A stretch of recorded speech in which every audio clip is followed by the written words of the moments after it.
అదే అండి. ఈరోజు మన సేల్స్ గురించి చూద్దామండి. చాలా సింపుల్ దడదల్లాడిచ్చి. అంటే సేల్స్ ఎలాగుండాలి అవన్నీ మనం చూసుకుందాం. ఇది సింపుల్ ఎంబీఏ కోర్స్ అనమాట. ఫస్ట్ మనం వాల్యూ క్రియేషన్ గురించి చూసాం. దాని తర్వాత మార్కెటింగ్ గురించి చూసాం. ఇది థర్డ్ వీడియో అండి. ఎపిసోడ్ 3 అండి. సేల్స్ గురించి చూద్దాం. టెక్నిక్స్ ఏంటి, స్ట్రాటజీస్ ఏంటి, సేల్స్ ఎలా మేనేజ్ చేసుకోవాలి, కస్టమర్ రిలేషన్‌షిప్స్ ఎలాగుండాలి సేల్స్‌లో అవన్నీ మనం చూద్దాం అండి. ఫస్ట్ అండి సేల్స్ టెక్నిక్ యూజ్ అలాగే స్ట్రాటజీస్ ఏంటి అనేది స్టెప్ బై స్టెప్ మనం తెలుసుకుందాం అండి. ఫస్ట్ అండి ఎయిడా ఫార్ములా అనమాట. అంటే ఏం లేదండి. ఏఐడిఏ అండి. గుర్తుపెట్టుకోవాలండి ఈ పదాలు. ఏఐడిఏ. ఏ అంటే అటెన్షన్ అండి. అంటే కస్టమర్స్ ఇంట్రెస్ట్ అనేది రావాలన్నమాట మనం చెప్పే విధానాన్ని బట్టి. నెక్స్ట్ ఇంట్రెస్ట్ ముందు అటెన్షన్ అనేది రావాలన్నమాట. ఏ అంటే అటెన్షన్ కదండి. అంటే కస్టమర్ అనేది అటెన్షన్ అవ్వాలన్నమాట మనం చూసి ఒక్కసారిగా మనం ప్రోడక్ట్ గురించే చెప్తున్నప్పుడు. నెక్స్ట్ సెకండ్ది ఇంట్రెస్ట్ అనమాట. వాళ్ళకి ఇంట్రెస్ట్ కలగాలన్నమాట. ఎలాగంటే ఆ ప్రోడక్ట్ నాకు యూజ్ అవుతుంది అని వాళ్ళు అనుకోవాలన్నమాట. నెక్స్ట్ ఏంటంటే డి అండి. డిజైర్ అనమాట. అంటే దాని బెనిఫిట్స్ చూసిన తర్వాత వాళ్ళు ఇంకా ఆశపడాలన్నమాట తీసుకోవాలని చెప్పేసి. నెక్స్ట్ యాక్షన్ అండి. పుష్ చేయాలన్నమాట ఆళ్ళని తీసుకోవాలని. అంటే ఇలాగా డిస్కౌంట్ అయిపోతుంది. ఈ రోజుకి అయిపోతుంది డిస్కౌంట్. అలాగనమాట. లిమిటెడ్ స్టాక్ ఉంది. మళ్ళీ రాదు. కష్టం చాలా రోజులు పడతది రాడానికి. అలాగంటే ఆళ్ళు కొంచెం పుష్ అవుతారనమాట. అది మెయిన్ అండి. ఏఐడిఏ అండి. Attention, interest, desire and action అండి. అంటే దీనికొక ఎగ్జాంపుల్‌గా మనం చూసుకున్నట్లయితే ఒక షూ కంపెనీ తీసుకోండి. రన్నింగ్ షూస్ స్పీడ్‌గా, కంఫర్ట్‌గా ఉంటాయి. 20% ఆఫ్ అనమాట. ఈ రోజే అనమాట. మళ్ళీ ఆఫర్ మళ్ళీ రాదు అని చెప్పామనుకోండి. ఇది దాంతో సంబంధం అనమాట.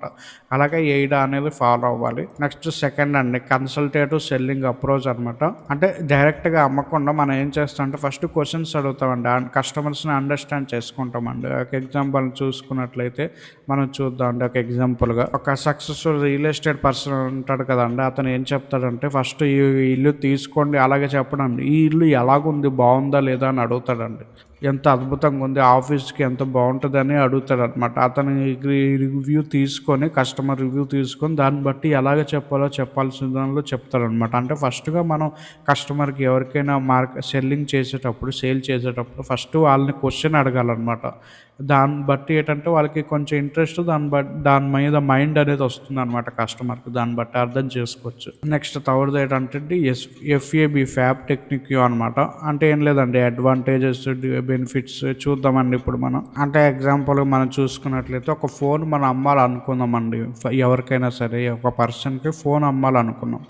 ఫస్ట్ మనం ఏం చేయాలి అనంటే ఫస్ట్ దాని ఫ్యూచర్స్ ఏంటో మనకు తెలుసు. 5000 ఎంఏహెచ్ బ్యాటరీ అనమాట ఆ ఫోన్‌కి. దాని గురించి చెప్పి ఫోన్ అమ్మాలనుకున్నాం. దాని అడ్వాంటేజ్ ఏంటి 5000 ఎంఏ బ్యాటరీ ఉన్నప్పుడు it lasts longer without charging. ఇది కొన్ని స్టేట్మెంట్స్ అనమాట ఆళ్ళకి అట్రాక్ట్ అయ్యేలాగా. దాని గురించి వాళ్ళకి ఎలా చెప్పాలండి? మీరు రోజంతా ఎంతసేపు వాడినా అసలు ఏం బ్యాటరీ కాలదు అలాగే చెప్పాలనమాట. అర్థమైంది కదండీ! అంటే మనం ఫ్యాబ్ టెక్నిక్ అంటే ఏం లేదండి. ఫస్ట్ సింపుల్‌గా కస్టమర్స్‌కి ఎలాగ హెల్ప్ అవుతుందో వాళ్ళకి అర్థమైన విధానంలో అట్రాక్టివ్‌గా చెప్పడం అనమాట. అంటే చాలా సింపుల్‌గా తెలుసుకుంటే కస్టమర్స్‌కి ఫ్యూచర్స్ కాదు. దాన్ని బట్టి ఫ్యూచర్స్ చూసి ఫోన్ కొంటారని కాదు. సొల్యూషన్స్ చూసి ఫోన్ కొనాలనమాట. అంటే మనం చూసుకున్నట్లయితే ఇందాక ఫోన్ చూసుకున్నాం కదండీ! అంటే ఆ ఫ్యూచర్స్ 5000 ఎంఏహెచ్ బ్యాటరీ బట్టి కొనడం కాదండి. దానివల్ల ఆ ఫోన్ వల్ల అసలు ఛార్జింగ్ రోజంతా ఎంత వాడినా సరే ఛార్జింగ్ అవ్వదు అని అట్రాక్ట్‌గా చెప్పడం వల్ల ఆళ్ళు కొనడానికి ఇష్టపడతారండి. అంటే ఒక ప్రాబ్లమ్ సాల్వ్ చేసిన వల్ల. కాబట్టి అలాగా మనం చూసుకోవాలండి సేల్ చేసేటప్పుడు ఏదైనా. నెక్స్ట్ ఫోర్త్‌దండి foot in the door technique అండి. అంటే ఏం లేదండి ఫస్ట్ చిన్నది చూపించి దాని తర్వాత పెద్దది తీసుకోవడం. అంటే చాలా సింపుల్‌గా చూసుకుంటే ఫస్ట్ కొన్ని యాప్‌లు ఉంటాయి కదండీ! ఓటీటీ యాప్‌లు గాని అంటే ఫస్ట్ ఫ్రీ ట్రయల్ అనేవి పెడతారండి. ఏదైనా సరే ఇప్పుడు యూట్యూబ్ గాని ఏదైనా సరే ఫస్ట్ ఫ్రీ ట్రయల్ అనేది పెడతారు. కొన్ని రోజులు ఫ్రీగా యూజ్ చేసుకొని దాని తర్వాత మీకు ఇష్టమైతే కొనుక్కోండి అనేటట్టు అనమాట. దాన్ని బట్టి కూడా సేల్ అనేది జరగొచ్చండి. ఫ్రీ ట్రయల్ యూజ్ చేసిన తర్వాత కొందరు కొంటారు. కొనరు కాబట్టి ట్రస్ట్ అనేది ఉంటుంది. రిస్క్ అనేది తగ్గుతుంది. అలాగా మనం చూసుకోవడమండి. ఫిఫ్త్‌ది ఏంటంటే అండి క్రియేటింగ్ అర్జెన్సీ స్కార్టీ ఇది మనకు తెలిసిందే కదండీ! అర్జెన్సీ డిస్కౌంట్ ఈ రోజుల్లో అయిపోతుంది. ఈరోజు లాస్ట్ డేట్ డిస్కౌంట్ మళ్ళీ రాదు ఎప్పటికి అని చెప్పడమే అండి చాలా సింపుల్‌గా. నెక్స్ట్ సిక్స్త్‌దండి పవర్ ఆఫ్ స్టోరీ టెల్లింగ్ అండి. అంటే ఎమోషన్స్‌తో కనెక్ట్ చేసి వాళ్ళకి చెప్పడం అనమాట. ఇప్పుడు మనం ఎగ్జాంపుల్ ఒకటి చూద్దాం. ఇప్పుడు మామూలుగా మనం చెప్పాల్సింది ఏంటంటే అండి, ఈ ఫోనుకి మంచి కెమెరా ఉంది అని మనం చెప్పాలండి యాక్చువల్‌గా. కానీ మనం ఎలాగా అట్రాక్టింగ్‌గా ఎలా చెప్తామంటే మీ లైఫ్లో ఉన్న బెస్ట్ మూమెంట్స్ హెచ్డి క్వాలిటీలో రాత్రి కూడా తీసుకోవచ్చు ఈ ఫోన్తో అని చెప్పాలన్నమాట. అలాగే అట్రాక్టివ్గా వాళ్ళకి చెప్పాలన్నమాట. దాన్ని బట్టి ఏంటంటే ఎమోషనల్గా వాళ్ళు కనెక్ట్ అవ్వాలన్నమాట. అలాంటి స్టోరీ టెల్లింగ్, స్టోరీ లైన్లు రాసుకోవాలన్నమాట పేపర్లో. అర్థమైంది కదండి. దానివల్ల మనకి సేల్స్ టెక్నిక్స్ అనేవి ఇంప్రూవ్ అవుతాయి అనమాట. నెక్స్ట్ ఏంటంటే follow up and relationship selling అండి. అంటే ఏం లేదండి, ఫస్ట్ మనం ఇంటరాక్ట్ అయిన తర్వాత వాళ్ళని అర్థం చేసుకుంటామండి. ఇప్పుడు మన ఎగ్జాంపుల్గా మనం చూసుకున్నట్లయితే కార్ అమ్మే షాపులు ఉంటాయి కదండి. ఫస్ట్ ఏం చేస్తారంటే టెస్ట్ డ్రైవ్కి ఇస్తారు కదండి. ఫస్ట్ టెస్ట్ డ్రైవ్కి ఇచ్చిన తర్వాత అడుగుతారు కదండి, ఎలాగుంది, బాగుందా లేదా, ఎలాగా అనేసి అడుగుతారు కదండి. అలాగనమాట.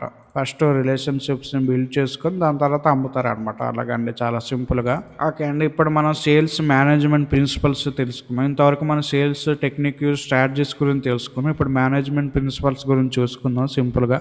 ఇందులో ఫస్ట్ అండి సెట్ క్లియర్ గోల్స్ అనమాట. అంటే గోల్స్ పెట్టుకోవాలండి, స్మార్ట్ గోల్స్. స్మార్ట్ అంటే తెలుసు కదండి, ఫుల్ ఫామ్. ఎస్ అంటే specific, measurable, achievable, realistic, time bound అనమాట. ఎలాంటి ఒక గోల్స్ పెట్టుకోవాలండి చాలా సింపుల్గా. అంటే ఎగ్జాంపుల్ మనం చూస్తే ఈరోజు సేల్స్ ఇంక్రీజ్ చేయాలి అని అనకుండా ఈరోజు 500 ప్రోడక్ట్ అమ్మాలి 3 monthsలో, అలాగా ప్లాన్ చేసుకోవాలండి. అంటే స్పెసిఫిక్గా రాసుకోవాలండి మనం ఎన్ని అమ్మాలి అలాగనమాట. నెక్స్ట్ అండి స్ట్రాంగ్ సేల్స్ టీమ్ని కనిపెట్టాలండి, క్రియేట్ చేయాలండి చాలా సింపుల్గా.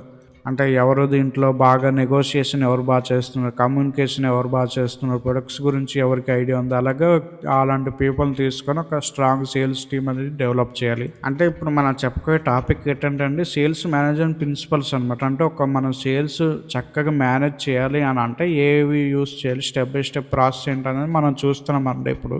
నెక్స్ట్ థర్డ్ది రైట్ సేల్స్ స్ట్రాటజీస్ అనేది చూస్ చేసుకోవాలండి. అంటే ట్రైన్ యువర్ టీమ్.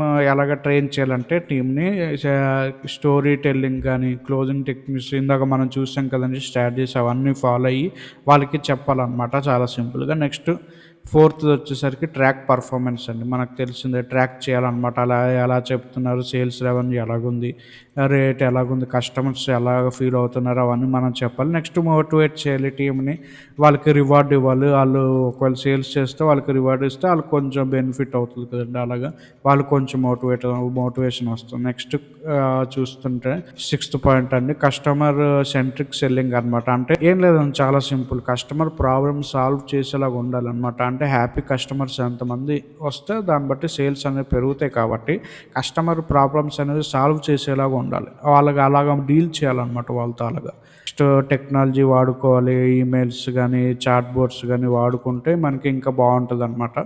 దాన్ని బట్టి కస్టమర్స్ వాళ్ళ గురించి ఇంకా బాగా మనం తెలుసుకోవచ్చు. నెక్స్ట్ తెలిసింది కదండి, అడాప్ట్ అండ్ ఇంప్రూవ్ అనమాట. అంటే తప్పు చేస్తే ఇంకోసారి చేయకుండా మళ్ళీ కరెక్ట్ చేసుకొని ఇంకా డెవలప్ అవ్వడం అలా చూసుకోవాలన్నమాట చాలా సింపుల్గా. ఇప్పుడు మనం కస్టమర్ రిలేషన్షిప్ మేనేజ్మెంట్ చూద్దామండి. ఎందుకు ఇది ఇంపార్టెంట్ అనేది ఫస్ట్ చూద్దాం. ఫస్ట్ ఎందుకు ఇది ఇంపార్టెంట్ అంటే ఫస్ట్ కస్టమర్స్ని హ్యాపీగా ఉంచాలండి, అప్పుడు ఎక్కువ బిజినెస్ అనేది జరుగుతుంది. నెక్స్ట్ కస్టమర్ ఇంక్రీజ్ సేల్స్ అనేవి జరుగుతుంది కస్టమర్ మ్యారేజ్ చేస్తే.